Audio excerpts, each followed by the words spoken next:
அனைவருக்கும் வணக்கம். என்னுடைய பெயர் சரவணன். நான் வெளியூர்ல காலேஜ் படிச்சுட்டு இருக்கும்போது, ஒரு வீட்டுல வாடகைக்கு தங்கியிருந்தேன். கீழ் வீட்டுல ஒரு குடும்பமும், முதல் மாடியில ஒரு குடும்பமும், மொட்டை மாடியில நானும் இருந்தோம். முதல் மாடியில உள்ள ஆண்டி கொஞ்சம் கருப்பா இருந்தாலும் அழகா கும்முன்னு இருப்பாங்க. அவங்க பேர் பானு. வயசு 30. 2 குழந்தைங்க இருக்கு. அவருடைய கணவர் வெளியூர்ல வேலை செஞ்சுட்டு வராரு. அவர நான் அதிகமா பார்த்ததும் கிடையாது. மாசத்துக்கு 2, 3 நாட்கள் தான் வீட்டுக்கே வந்துட்டு போவாரு. அந்த ஆண்டியும் துணிக்காய போட மாடிக்கு வந்தா என்கிட்ட நல்ல ஜாலியா பேசிட்டு போவாங்க. இப்படி இருக்கும்போது ஒரு நாள் சண்டே.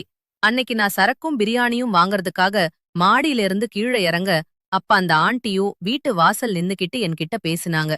தம்பி, எங்க போறேன்னு கேட்டாங்க. நானும் இன்னைக்கு சண்டையாச்சே, அதான் பிரியாணியும் சரக்கும் வாங்கிட்டு வரேன், நானும் போறேன்னு சொன்னேன். என் பசங்களுக்கு பிரியாணி சாப்பிடன்னு ரொம்ப ஆசையா இருக்காங்க. நீங்க எனக்கும் சேர்த்தே வாங்கிட்டு வர முடியுமான்னு கேட்டாங்க. நானும் சரிங்க ஆண்டி, கண்டிப்பா வாங்கிட்டு வரேன்னு சொல்லிட்டு நான் கிளம்புனேன். வாங்கிட்டு வாப்பா, எவ்வளோ பண்ணுன்னு சொல்லி நான் தாரேன்னு சொன்னாங்க. நானும் சரின்னு சொல்லிட்டு கிளம்பி வந்துட்டேன். வரும்போது தான் யோசிச்சேன். என்னைக்குமே கேட்க மாட்டாங்க. இன்னைக்கு குழந்தைங்கன்னு கேட்டுட்டாங்க. இதுக்கு போய் அவங்க கிட்ட காசு கேக்குறதா? வேண்டாம் வேண்டாம், காசே காசே வாங்கக்கூடாது அப்படின்னு நினைச்சிட்டு நானும் வாங்கிட்டு வீட்டுக்கு வந்தேன். பணம் எவ்வளவு தம்பின்னு கேட்டாங்க. நானும் பரவாயில்ல ஆண்டி, வேண்டா வச்சுக்கங்க. குழந்தைகளுக்கு தானே கேட்டீங்க, குடுங்க சாப்பிடட்டும். பிரியாணியோட ரொம்ப ஆசையாவும் பசியாவும் இருந்திருப்பாங்க. அதனால பசங்களுக்கு முதல்ல இந்த சாப்பாட கொடுங்கன்னு சொல்லிட்டு பார்சல் அவங்க கிட்ட குடுத்துட்டு நான் மாடிக்கு போனேன். நானும் சரக்கு அடிச்சிட்டு இருக்கும்போது கொஞ்ச நேரத்திலேயே பானு, ஆண்டி தம்பி உள்ள வரலாமான்னு கேட்டாங்க. வாங்க ஆண்டின்னு சொல்லிட்டு நான் சரக்க மறைக்க மறைக்க வச்சேன். அத அவங்க பாத்துட்டு நீதான் குடிப்பேன்னு எனக்கு தெரியுமேன்னு சொன்னாங்க. சரிங்க ஆண்டின்னு சொல்லிட்டு மறைச்சு வச்ச சரக்கு எடுத்து மறுபடியும் டேபிள் மேல வச்சேன். அவளும் பேசுற சாக்குல என் பக்கத்துல உட்கார, நானும் பசங்க எங்க ஆண்டி என்ன திடீர்னு என் ரூமுக்கெல்லாம் வந்திருக்கீங்கன்னு கேட்டேன். பசங்களா, இப்பதான் பிரியாணி சாப்பிட்டுட்டு விளையாட வெளிய போயிட்டாங்க. நான் தனியா வீட்ல இருக்க போர் அடிச்சது. அதான் இன்னைக்கு சண்டே நீ வீட்ல இருப்பியேன்னு நான் உன் ரூமுக்கு பேசலான்னு வந்தேன். ஏன் உன் ரூமுக்கெல்லாம் நான் வரக்கூடாதனான்னு கேட்டாங்க. ஆண்டி, நான் அப்படியெல்லாம் சொல்லல. நீங்க இன்னைக்கு தான் என் ரூமுக்கே வந்திருக்கீங்க. அதான் அதிசயமா இருக்க ஆண்டின்னு நான் சொன்னேன். முதல்ல என்னென்ன நீ ஆண்டின்னு சொல்றத நிறுத்து. தனியா தானே இருக்கும். என் பேர சொல்லியே கூப்பிடு. பானுனே என்ன கூப்பிடுன்னு சொல்லி என் கண்ணத்த கிழனாங்க. சரி பானு, உங்க கணவர் பார்க்கவே முடியலையே, அவர் எப்பதான் வருவாருன்னு கேட்டேன். அட போடா, நானே அவர மாசத்துக்கு 2, 3 நாள் தான் பாக்கறேன்னு சொல்லி வார்த்தப்பட்டாங்க. இப்படியே பேசுற சாக்குல என்னோட நெருங்கி உட்கார ஆரம்பிச்சாங்க. அவங்களோட தொடையும் என்னோட தொடையும் முட்டிக்கிட்ட இருக்கிற அளவுக்கு நாங்க நெருங்கி உட்கார்ந்து பேச ஆரம்பிச்சோம். அப்பதான் நான் யோசிச்சேன். ஆன்ட்டி எப்பவுமே மாடிக்கு வந்தாலும் அவங்க கை கூட என் மேல படாது. நானே கிட்ட போய் பேசினாலும் கூட ஒதுங்கி போவாங்க. ஆனா இன்னைக்கு என்னடான்னா, இப்படி நம்ம கிட்ட வந்து க்ளோஸா உட்கார்ந்து பேசுறாங்களே, ஏதோ ஒரு மூட்ல வந்திருக்காங்க போல அப்படின்னு சொல்லிட்டு நானும் சரி சரக்கு ஊத்தி குடிக்கிற சாப்பிடல அவங்க தொடை மேல கைய வைப்போம். என்ன ரியாக்ட் பண்றாங்க அப்படின்னு சொல்லி தெரிஞ்சுக்கலாம்னு நினைச்சுக்கிட்டு நானும் சரக்கு ஊத்தி குடிச்சுக்கிட்டே என் தொடை மேல என்னுடைய தொடை மேல கை வைக்கிற மாதிரி அவங்களோட தொடையையும் தொட்டேன். அதுக்கு அவங்க எதுவுமே சொல்லல. அப்பதான் அவங்களுக்கு என் மேல ஆசை இருக்கு அப்படிங்கறதையும் நான் புரிஞ்சுக்கிட்டேன். சரி நம்ம அடுத்த கட்டத்துக்கு போகலாம் அப்படின்னு சொல்லிட்டு, சரி பானு, அவரு மாமாசத்துக்கு 2, 3 நாள் வந்தாதான் என்ன? அந்த 2, 3 நாள் நீங்க உங்க புருஷனோட சந்தோஷமா தானே இருக்கீங்கன்னு நானும் கேட்டேன். ஏன்டா நீ வர? அவர் வீட்ல இருந்தாருன்னா கரெக்ட்டா 12 மணிக்கெல்லாம் கிளம்பி வீட்ட விட்டு போயிருவாரு. போய் வைன் ஷாப்ல போயிட்டு சரக்கு அடிச்சிட்டு 10ஆவதுக்கு சரக்க எல்லாம் வாங்கிட்டு வீட்டுக்கு வருவாரு. நைட்டு வரைக்கும் புடிச்சுக்கிட்டே இருப்பாரு. அப்படின்னு சொல்லி ரொம்ப வருத்தப்பட்டாங்க. சரி, இப்ப என்ன குடிக்கிறதுல என்ன தப்பு இருக்கு? நைட்டு பசங்க எல்லாம் தூங்குன பிறகு நீங்களும் உங்க புருஷனும் ஜாலியா தானே இருப்பீங்கன்னு நான் கேட்டேன். நீ வேற, அவரு வேற. குடிச்சிட்டு தனி ரூம்ல தூங்கிருவாரு. நான் என் பசங்க கூட தூங்குவேன்னு சொன்னாங்க. சரிமான பானு, அப்ப நீங்க 2 பேருமே சேர்ந்தது ரொம்ப நாள் ஆயிருச்சா? அப்படின்னு நான் கேட்டேன். ரொம்ப நாள் இல்லடா, 5 வருஷமா ஆகுது. அவரும் நானும் சேர்ந்திருந்ததுலேன்னு சொல்லி ரொம்ப வருத்தப்பட்டாங்க. நானும் அவங்கள ஆறுதல் படுத்துற சாக்குல நைஸா அவங்களோட தோள் மேல கைய போட்டு அவங்கள ஆறுதல் படுத்துனேன். வானு, உனக்கு ஆசை இருந்தா வாங்கன்னு உங்களோட புருஷனை நீங்க கூப்பிட வேண்டியது தானேன்னு நான் கேட்டேன். ஒரு நாள் நானே என்னுடைய உணர்ச்சிகளை கட்டுப்படுத்த முடியாம அவர கூப்பிட்டேன். அப்ப அவரோ, ஏன் நமக்கு தான் 2 குழந்தைங்க ஆயிருச்சே, போதும் போதும்னு சொன்னாரு. நானும், ஏங்க, நான் தான் குடும்ப கட்டுப்பாடு ஆபரேஷன் பண்ணிட்டேன்ல, இதுக்கப்புறம் எனக்கு எங்க குழந்தை பிறக்க போகுது, வாங்க நாம சந்தோஷமா இருக்கலாம்னு கூப்பிட்டேன். அதுக்கு அவரும், என்ன விட்டுடு, நனக்கா விருப்பமா இல்ல அப்படின்னு சொல்லிட்டாரு. நானும் என் ஆசைய கட்டுப்படுத்திட்டு குழந்தை கூடயே படுக்க ஆரம்பிச்சிட்டேன். இப்படியே நாட்களும் மூடி கிட்டத்தட்ட 5 வருஷமும் ஆயிடுச்சு. நானும் யோசிக்க ஆரம்பிச்சேன். எப்பவுமே வராத பானு இன்னைக்கு திடீர்னு நம்மோட ரூமுக்கு வந்திருக்காங்க. நம்மளோட நெருங்கி வர உட்கார்ந்திருக்காங்க. நம்ம தொட்டாலும் கூட எதுவும் சொல்ல மாட்டேங்கறாங்க. புருஷனோட சந்தோஷமா இருந்து இத்தனை வருஷம் ஆயிருச்சுன்னு வருத்தப்பட்டு வேற பேசுறாங்க. நாம தோள் மேல கை போட்டாலும் கூட எதுவும் சொல்ல மாட்டேங்கறாங்க. அப்ப நாமளே வந்து ஓப்பனா கேட்ற வேண்டியதுதான் அப்படின்னு சொல்லிட்டு, அப்போ நாங்களும் நீயும் சந்தோஷமா இருக்கலாமான்னு நான் கேட்டேன். டேய் லூசு, அந்த ஆசையெல்லாம் போய் எனக்கு ரொம்ப வருஷம் ஆயிடுச்சுடா. சரியா குடிச்சிட்டு சாப்பிட்டு தூங்கு அப்படின்னு என் கண்ணத்த கிள்ளிட்டு அங்க இருந்து கிளம்பி போயிட்டாங்க. எனக்கு இது அதிர்ச்சியா இருந்துச்சு. என்னடா இது, வந்தா உட்கார்ந்தா பேசினா, வான்னு கூப்பிட்டா கிளம்பி போயிட்டாளே. சரி, இன்னைக்கு அவளுக்கு என்ன மூடோ, இன்னொரு நாள் மாட்டாமையா போயிடுவா. ஆக மொத்தத்துல அவளுக்கு நம்ம மேல ஆசை இருக்கு அப்படிங்கறது நமக்கு தெரிஞ்சிருச்சு. கண்டிப்பா இன்னொரு நாள் நம்ம விஷயத்த நமக்கு கண்டிப்பா மாட்டுவா அப்படின்னு நினைச்சிட்டு நானும் சரக்க குடிச்சிட்டு சாப்பிட்டுட்டு தூங்குனேன். அன்னைக்கு மாலையே அவ காய வச்ச துணிய எடுக்க வந்தா. நானும் என் ரூம்ல தூங்கிட்டு இருக்க, அவளும் என் ரூம் கதவ தட்ட நானும் கதவ திறந்தேன். அவளோ என்னடா இவ்ளோ நேரம் தூங்குறேன்னு கேட்டா. இல்ல பாடம், உடம்பு ரொம்ப அசதியா இருந்துச்சு, அதான் தூங்கிட்டேன். ஆனா உன் கூட ரொம்ப நேரம் பேசிட்டு இருந்தேன்ல, எனக்கு ரொம்ப சந்தோஷமா இருக்குன்னு நான் சொன்னேன். இருக்குண்டா இருக்கும், உனக்கு என் கூட படுக்கணும்னு ஆசை, அதானே சொல்ற. நான் 2 குழந்தைங்க பெத்தவடா, என்கிட்ட நீ எதிர்பார்க்கெல்லாம் ஒண்ணுமே இருக்காதுன்னு சொன்னா. நானும் பானு நான் அத நான் அத பாத்துக்கறேன்னு சொல்ல, அவளோ சரிடா, எனக்கு விருப்பம் இருந்தா நான் வாரேன்னு சொல்லிட்டு போயிட்டா. ஆற்காலை மத்தியத்துல அவளே வந்து பேசினா. இப்பவும் அவளே வந்து கதவ திறந்துட்டு எனக்கு விருப்பம் இருந்தா வாரேன்னு சொல்றா. சரி, இன்னும் கொஞ்ச நாள்ல நம்ம கிட்ட வாங்கிருவா அப்படின்னு சொல்லிட்டு நாளும் அந்த நாளுக்காக காத்துக்கிட்டு இருந்தேன். அதுக்கப்புறமா அவ மாடிக்கு துணிக்காய போட வரும்போதெல்லாம் என்கிட்ட நல்லா நெருங்கி பேசினா. நானும் ஒரு நாள் அவ துணிக்காய போட வரும்போது அவளையே பார்த்துக்கிட்டு இருக்க, அவளோ என்னடா என்னையே பார்த்துக்கிட்டு இருக்கேன்னு கேட்க, நீங்க செம அழகா இருக்கீங்க, அதுவும் கும்முன்னு இருக்கீங்கன்னு நான் சொன்னேன். 2 குழந்தை பெத்துட்டேன், பாதி கிழவினா அழகா இருக்கேனா அப்படின்னு சொல்லிட்டு சிரிச்சா. நானும் எத்தனையோ நாள் ட்ரை பண்ணி பாத்துட்டேன். ஆனா அவ வழிக்கு வர மாதிரி தெரியல. அப்பதான் நான் முடிவு பண்ணேன், இவளா வழிக்கு வரமாட்டா, நாம தான் அவள வழிக்கு கொண்டு வரணும் அப்படின்னுட்டு. அப்போ பேசுற சாக்குல அவ கேஷுவலா என்னுடைய ரூமுக்குள்ள வந்தா.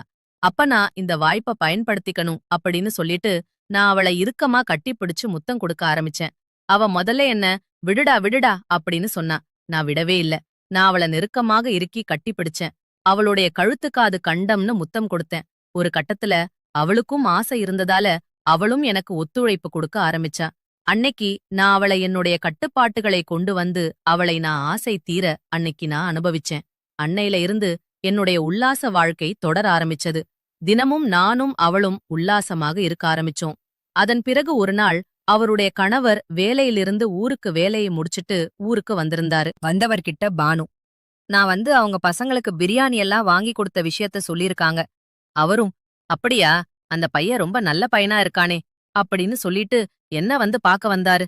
தம்பி, நீங்க என்னுடைய குழந்தைகளுக்கெல்லாம் உதவி செஞ்சீங்களாமே, அப்படி ரொம்ப தேங்க்ஸ் தம்பி அப்படின்னு என்கிட்ட பேச ஆரம்பிச்சாரு. அப்பதான் நான் அவரையே பாத்திருக்கேன். அதன் பிறகு நானும் அவரும் க்ளோஸ் ஆயிட்டோம். அப்ப அவர் என்கிட்ட கேட்டாரு, தம்பி, நீங்க சரக்கு அடிக்கிற பழக்கம் இருக்கா அப்படின்னு கேட்டாரு. ஆமா, நான் சரக்கு அடிப்பேன், ஆனா டெய்லியெல்லாம் அடிக்க மாட்டேன், சண்டே மட்டும்தான் நான் அடிப்பேன் அப்படின்னு சொன்னாங்க. அப்படியா, சரி வரீங்களா, எனக்கும் சரக்கு அடிக்கிற பழக்கம் இருக்கு. இன்னைக்கு சண்டே வரை நான் கண்டிப்பா குடிப்பேன், நீங்களும் குடிப்பீங்கன்னு நினைக்கிறேன். சரி வாங்க, நம்ம போயிட்டு சரக்கு எல்லாம் வாங்கிட்டு வரலாம் அப்படின்னு சொன்னாரு. நானும் சரின்னு சொல்லிட்டு அவருடைய ஒயின் ஷாப்புக்கு போனேன். அவருக்கு பிடிச்ச பிராண்ட அவர் வாங்கிக்கிட்டாரு. எனக்கு பிடிச்ச பிராண்ட நான் வாங்கிட்டேன். அதன் பிறகு 2 பேருமே எங்களுக்கு ஸ்நாக்ஸ் பிரியாணி அது இதுன்னு எக்கச்சக்கமா வாங்கிட்டு வீட்டுக்கு வந்தோம். நானும் அவரும் சேர்ந்தே சரக்கு சரக்கு அடிக்க ஆரம்பிச்சோம். அப்ப மாடியில துணிக்காய் போட வந்த பானு எங்கள பாத்துட்டு, 2 பேரும் ஒண்ணு சேர்ந்துட்டீங்களா, விளங்கனாப்பலதான் அப்படின்னு சொல்லிட்டு துணிமணியெல்லாம் எடுத்துட்டு போயிட்டாங்க. அதன் பிறகு நல்லா குடிச்சோம். அவருக்கும் போதை அதிகமாயிருச்சு. அவரும் சரி தம்பி, நான் என் வீட்டுக்கு போறேன் அப்படின்னு சொல்லிட்டு வீட்டுக்கு கிளம்பி போயிட்டாரு. எனக்கும் போதை அதிகமானதால நானும் வீட்டிலேயே படுத்து தூங்கிட்டேன். வழக்கமா நானும் மானும் தினமும் உல்லாசமாக இருப்போம். ஆனா இன்னைக்கு அவருடைய புருஷன் வந்ததால நானும் அவளும் உல்லாசமாக இருக்கல. ஆனா திடீர்னு பார்த்தா காலையில 6 மணிக்கெல்லாம் என்னுடைய வீட்டு கதவை தட்டுற சத்தம் கேட்டுச்சு. என்னடா இது, யாரோ 6 மணிக்கெல்லாம் வந்து தட்டுறாங்களே அப்படின்னு சொல்லி அன்னைக்கு நான் முழிச்சேன். கதவை தொறந்து பார்த்தா பானு இருந்தாங்க. என்ன பானு, இப்படி காலையில சீக்கிரமாவே வந்திருக்கீங்களே அப்படின்னு கேட்டேன். இல்ல, தினமும் நானும் நீயும் சந்தோஷமா இருப்போம். ஆனா இன்னைக்கு நாம இல்லல்ல. அதான் எனக்கு காலையில நைட்டெல்லாம் தூக்கமே வரல. அதான் நான் இப்ப ரூமுக்கு வந்தேன் அப்படின்னு சொன்னாங்க. என் ரூமுக்கு வந்தீங்களா? வீட்ல உங்க ஹஸ்பண்ட் இருக்காரே அப்படின்னு சொன்னேன். இல்ல இல்ல, நான் வெளிய வரும்போது வெளிய லாக் பண்ணிட்டு தான் வந்தேன். அதனால பிரச்சனை இல்ல அப்படின்னு சொல்லிட்டு காலையிலேயே என் ரூமுக்கு வந்து என்னோட ஜாலியா இருந்தாங்க. நானும் சரி வந்ததையே விடணும் அப்படின்னு சொல்லி நானும் அவங்களோட ஜாலியா இருந்தேன். இப்படியே நாங்க ஒரு நாள் விடாம தினமும் ஜாலியா இருக்க ஆரம்பிச்சோம். அவன் புருஷன் ஊருக்கு வந்தாலும் கூட காலையில வீட்டு கதவ பூட்டிட்டு மேல என்னுடைய மாடிக்கு என்னுடைய ரூமுக்கு வந்துருவாங்க. அதனால நாங்க தினமும் இப்படியே உல்லாசமாக இருக்க ஆரம்பிச்சோம். இப்படியே எங்களுடைய தகாத உறவும் தொடர்ந்துச்சு. வழக்கம் போல இப்படியே நாங்க சந்தோஷமா இருக்க மறுபடியும் ஒரு நாள் அவருடைய கணவன் வீட்டுக்கு வந்திருந்தாரு. எப்பவும் நாங்க உல்லாசமாக இருக்கிறது போல பானும் அவருடைய வீட்டு கதவை மூடிட்டு மமாடிக்கு என்னுடைய ரூமுக்கு வந்தாங்க. நானும் அவளும் உல்லாசமாக இருந்தோம். அந்த சமயம் பார்த்து வழக்கமா பக்கத்து வீட்டுக்கு ஒரு பால்காரன் வந்து பாலை ஊத்துறது வழக்கம். அன்னைக்கு அவனுக்கு ஏதோ ஒரு வேலை விஷயம் அப்படின்னு சொல்லிட்டு அவன் அந்த வேலைய வேற ஒரு ஆளுகிட்ட கொடுத்துட்டு போயிருந்தான். அந்த பால்காரன் அந்த வீட்டுக்கு போகாம தெரியாம எங் பானுவோடைய வீட்டுக்கு வந்து கதவை தட்ட அந்த காலிங் பெல் சத்தத்தை கேட்டு பானுவோட ஹஸ்பண்ட் அன்னைக்கு முழிச்சிட்டாரு. அவர் வந்து கதவை திறக்கும்போது கதவை திறக்க முடியலையே, என்ன தம்பி அப்படின்னு சொல்லி கேட்க, வெளிய பூட்டி இருக்கு அப்படின்னு அந்த பால்காரர் சொல்ல, அதுக்கப்புறமா கதவை திறந்தாரு. என்ன விஷயம் அப்படின்னு சொல்லி கேட்க, பால் கொண்டு வந்திருக்கேன் அப்படின்னு அந்த பால்காரர் சொன்னாரு. இல்லைங்க, எங்க வீட்ல நாங்க பால் வாங்க மாட்டோம். நீங்க வீடு மாதிரி வந்துட்டீங்க. பக்கத்து வீட்ல தான் பால் வாங்குவாங்க அப்படின்னு சொல்லிருக்காரு. உடனே, அப்படியா, சாரிங்க, தெரியாம உங்க வீட்டு கதவை தட்டி உங்க தூக்கத்தை நான் கெடுத்துட்டேன், மன்னிச்சுக்கங்க அப்படின்னு சொல்லிட்டு அந்த பால் ஊத்துற பையனும் அங்க இருந்து கிளம்பி போயிட்டான். அப்பதான் பானுவுடைய ஹஸ்பண்டுக்கு சந்தேகம் வந்துச்சு. காலங்காத்தால இப்படி வெளிய பூட்டிக்கிட்டு அப்படி என் பொண்டாட்டி எங்க போயிருக்கா அப்படின்னு சொல்லிட்டு அவள தேட ஆரம்பிச்சாரு. வெளிய வந்து பாத்திருக்காரு. ரோட்ல யாருமே இல்ல, ஆள் நடமாட்டமே இல்ல. அப்போ எங்க போயிருப்பா? ஒருவேளை மாடிக்கு போயிருப்பாளோ அப்படின்னு சொல்லிட்டு பானுவுடைய ஹஸ்பண்ட் மாடிக்கு வர அந்த நானும் அவளும் தனிமையில இருக்கறத அவர் பாத்துட்டாரு. இத பார்த்து அவர் அதிர்ச்சியானாரு. அவர் மாடிக்கு வருவாருன்னு நானும் பானுவும் கொஞ்சம் கூட எதிர்பார்க்கவே இல்ல. அவ வழக்கமா எப்பவுமே மாடிக்கு வரும்போது வீட்டு கதவ மூடிட்டு தான் வருவா. அந்த தைரியத்துல தான் நாங்க கணவன் ஊருக்கு வந்தாலும் கூட நாங்க தினமும் உல்லாசமாவ இருக்கிறத நிறுத்தவே இல்ல. அப்படிதான் இன்னைக்கும் கதவ மூடிட்டு வந்தா. ஆனா அப்படி இருந்தும் கூட அவர் எப்படி வந்தாரு அப்படின்னு சொல்லி நாங்க 2 பேருமே அதிர்ச்சியானோம். நாங்க 2 பேருமே இருந்த கோலத்தை பார்த்து அவருக்கு எங்களுடைய தகாத உறவு தெரிஞ்சிருச்சு. இதனால அவர் எங்க 2 பேரையுமே கண்டபடி திட்ட ஆரம்பிச்சாரு. அது மட்டும் இல்ல, அவருடைய மனைவிய அடிச்சு கீழ இழுத்துட்டு போனாரு. அன்னைக்கு அவருடைய மனைவிக்கும் அவருக்கும் கடுமையான சண்டையும் ஏற்பட்டுச்சு. நான் வெளியூருக்கு போன பிறகு நீயும் அந்த பையனும் தினமும் இப்படித்தான் சந்தோஷமா இருக்கிறீங்களா? எனக்கு துரோகம் பண்ணதுக்கு உனக்கு எப்படி மனசு வந்துச்சு அப்படின்னு சொல்லிட்டு அன்னைக்கு ஃபுல்லா அந்த பானுவுக்கும் அவருடைய கணவனுக்கும் கடுமையான சண்டை ஏற்பட்டுச்சு. ஒரு கட்டத்துல இனி நம்ம இந்த வீட்டுல இருக்கவே கூடாது, நம்ம இந்த வீட்ட உடனே காலி பண்ணிரணும் அப்படின்னு சொல்லிட்டு அவரு வெளியூருக்கு வேலைக்கு கூட போகாம வேற ஒரு வீட்ட தேடி பார்க்க ஆரம்பிச்சுட்டாரு. அவரும் அவசர. அதன் பிறகு பானுவுடைய கணவர் எங்களுடைய வீட்டிலிருந்து கொஞ்சம் தள்ளி இன்னொரு வீடை பார்த்து அங்க கொண்டு போய் பானையும் அவருடைய குழந்தைகளையும் வச்சுட்டு அதன் பிறகு அவர் வேலைக்கு போயிட்டாரு. போகும்போதே தன்னுடைய மனைவியை எச்சரிச்சிட்டு தான் போனாரு. என்னுடைய தகாதரவ நீ தொடர்ந்து நான் அடுத்த முறை வரும்போது உன்னை நான் கொன்னுடுவேன் அப்படின்னு சொல்லி மிரட்டிட்டு தான் போனாரு. இருந்தாலும் கூட பானுவால தன்னுடைய உணர்வுகளை கட்டுப்படுத்த முடியல. மறுபடியும் அந்த புதிய வீட்டுக்கு போனாலும் கூட என்னோட பேச பழக ஆரம்பிச்சாங்க. மறுபடியும் என்ன அந்த வீட்டுக்கு அழைத்து உல்லாசமாக இருக்க ஆரம்பிச்சாங்க. இந்த வீட்ல இருக்கும்போது பானு என்னுடைய வீட்டுக்கு வருவாங்க. இப்ப அவங்க புது வீட்டுக்கு போன பிறகு நான் அவங்களுடைய வீட்டுக்கு போக ஆரம்பிச்சேன். நானும் பானுவும் அடிக்கடி நேரிலேயே சந்திச்சதால இந்த வீட்டுல இருக்கும்போது நாங்க அந்த அளவுக்கு பெருசா பேசுனதே கிடையாது போன்ல. ஆனா இப்போ பானு வேற ஒரு வீட்டுக்கு போனதால நாங்க 2 பேருமே வந்து தனிமையில் இருக்கிற நேரங்கள் போக மத்த நேரங்கள்ல போன்ல பேச ஆரம்பிச்சோம். இப்படியே நாங்க அடிக்கடி போன்லயும் பேசி வந்தோம். நாட்கள் செல்ல செல்ல எங்களுடைய தகாத உறவு மீண்டும் தொடர்ந்தது. ஆனா இந்த முறை அவருடைய கணவனுக்கு எங்களுடைய தகாத உறவு தெரியல. அவருடைய மனைவியை வேற ஒரு இடத்துல கொண்டு போய் வச்ச பிறகு தன் மனைவி திருந்திட்டா நல்லபடியா வாழ்ந்துட்டு இருக்கா அப்படின்னு தான் பானுவுடைய கணவன் நினைச்சிட்டு இருந்தாரு. ஆனா எங்களுக்குள்ளண்டான இந்த தகாத உறவு தொடர்ந்துகிட்டே தான் இருந்துச்சு. நாட்கள் செல்ல செல்ல நான் ஃபோன் பண்ணாலும் கூட பானு அந்த ஃபோனை சரியா எடுக்கறதும் இல்ல. அதுக்கப்புறம் நான் அடிச்சிருக்கேன் அப்படின்னு தெரிஞ்சாலும் கூட மறுபடியும் எனக்கு ஃபோன் பண்றதும் இல்ல. சில நேரங்கள்ல நான் வந்து ஃபோன் பண்ணாலும் கூட பிஸி பிஸின்னு வருது. என்னடா இது இப்படி நடக்குதே, சரி இல்லையே அப்படின்னு சொல்லி எனக்கு பானு மீது சந்தேகமும் ஏற்பட்டுச்சு. ஒரு நாள் நான் ரகசியமாக பானுவை கண்காணிக்க ஆரம்பிச்சேன். அப்பதான் நான் எனக்கு இன்னொரு பேர் அதிர்ச்சி காத்திருந்துச்சு. பானு புதிய வீட்டுக்கு போன பிறகு அவ இன்னொரு பையனோட தொடர்பை ஏற்படுத்திக்கிட்டா. அவளுக்கு நான் போர் அடிச்சுட்டேன். அவளுக்கு புதிய உறவு தேவைப்பட்டுச்சு. இன்னொரு பையனோட அவ தொடர்பு ஏற்படுத்திக்கிட்டு அவனோட பேசி பழகி அவனை தன்னுடைய வீட்டுக்கு அழைத்து அவனோட உல்லாசமாக இருக்க ஆரம்பிச்சா. இந்த விஷயம் எனக்கு தெரிஞ்சு நான் பானுவோட சண்டை போட ஆரம்பிச்சேன். பானு அப்ப சொன்னா, எனக்கு எனக்கு உடல் தேவை அதிகமா இருக்கு. நீயும் தேவை, அவனும் தேவை. முந்தி நம்ம அதே வீட்ல ஒரே வீட்ல இருக்கும்போதுதான் நம்ம தினமும் உல்லாசமாக இருந்தோம். ஆனா இப்போ நம்ம புதிய வீட்டுக்கு வந்த பிறகு உன்னை தினமும் என்னால கூப்பிட முடியல. தினமும் என்னுடைய வீட்டுக்கு நீ வந்துட்டு வந்துட்டு போனுட்டு போனும்னா சந்தேகம் வரும் நிறைய பேருக்கு.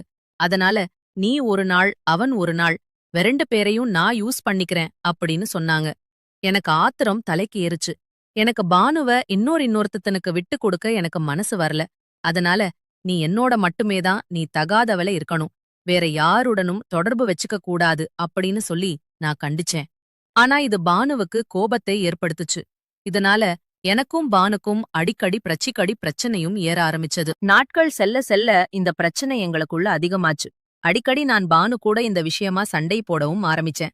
ஒரு நாள் நான் போனை எடுக்க போன் போடும்போது பானு போன் எடுக்கவே இல்ல. கொஞ்ச நேரம் கழிச்சுதான் பானு போன் எடுத்தா. அப்ப நான் பானுவோட சண்டை போட்டேன். இதனால கோபமான பானு உடனடியாக என்னுடைய வீட்டுக்கு வந்துட்டா. வந்தவ, நீ என்ன வந்து கண்ட்ரோல் பண்ற? நீ என்ன எனக்கு தாலி கட்டின புருஷனா? அவன் கூட பேசக்கூடாது, இவன் கூட பேசக்கூடாது, அவன் கூட பழகக்கூடாதுன்னு சொல்றதுக்கு நீ யாரு? அப்படின்னு சொல்லி என்னோட கடுமையான சண்டை போட்ட ஆரம்பிச்சா.